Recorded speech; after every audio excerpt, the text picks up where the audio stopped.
Hello, this is my Reflect and Connect video number 3, technically number 4, on the reading of Coelho and Hewitt, the assessment PDF.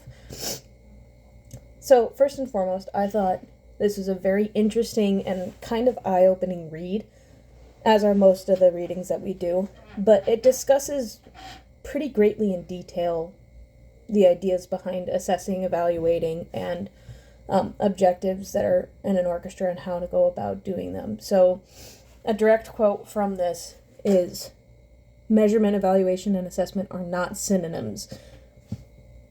Although assessment and evaluation have similar meanings, assessment has become the term of choice in education." So,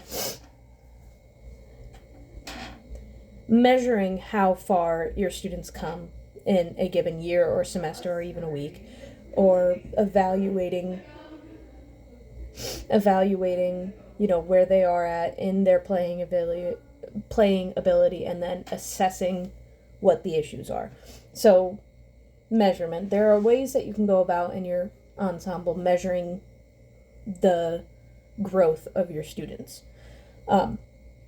This reading does kind of discourage only using tests, and as someone who stresses out about tests a lot and kind of struggles with, sitting down and memorizing all this information, it's good to kind of steer clear of that for the majority of your evaluations of where they are at.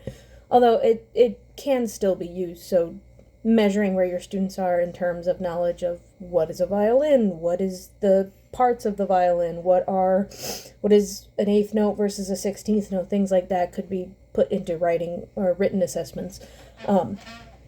But typically, you could do things like, I want to know where your playing ability has come from since the beginning of the semester. So at the beginning of the semester, I have you come in and play just a small little excerpt of our pieces. Nothing behind it, no grading behind it, just I want to see where you're at. And then at the end of the semester, I have you come in and do the same things. And perhaps I record these, or I give you your assessment back, and I give you your grade back, and you could see how far you've grown since the beginning of the semester. I know a lot of teachers do that with measurement, where they'll have a video of their ensemble in entirety at a concert from the beginning of the year, and then they'll rewatch it with their students at the end of the year to show them, hey, you started here and now you're here, which I think is fantastic with helping students realize that even though sometimes it seems really, really tiny of an improvement, trust me, I know, there are, in the long run, very big, very big and very blatant changes that can happen. So evaluation, my ability to sit there and evaluate you. So I have an orchestra and we're playing a piece, and I notice that the violas are consistently playing a rhythm wrong.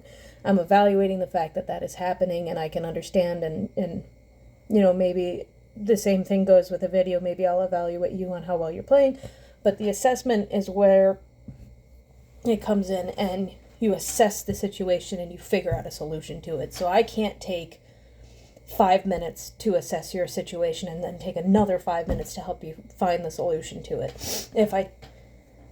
If I keep those times equal, nothing is going to get done.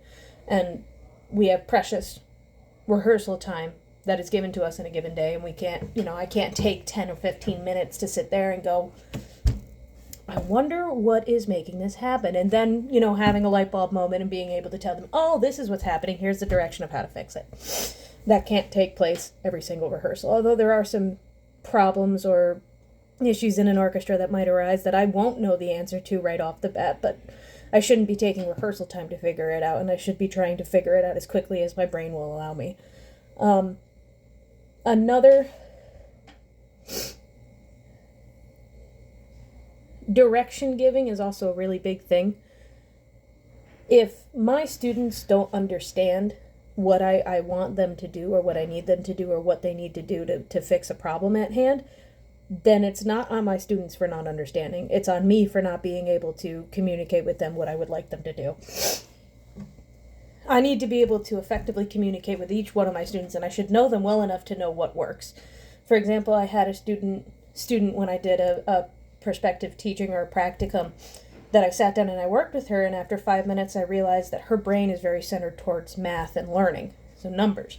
And when I figured that out, I was able to explain the situation or the concept to her that she was struggling with in the way that she would understand. And after 30 seconds of speaking math to her when it came to music, she picked it up like that. Versus me trying to use a different approach, like shapes or colors or things like that. She wouldn't have picked it up as quickly if I didn't realize, okay, she's centered by math. So it's things like that, and all in all, I thought it was a pretty great read and very informative, so I will definitely be going back to that in my later time, or later years of teaching.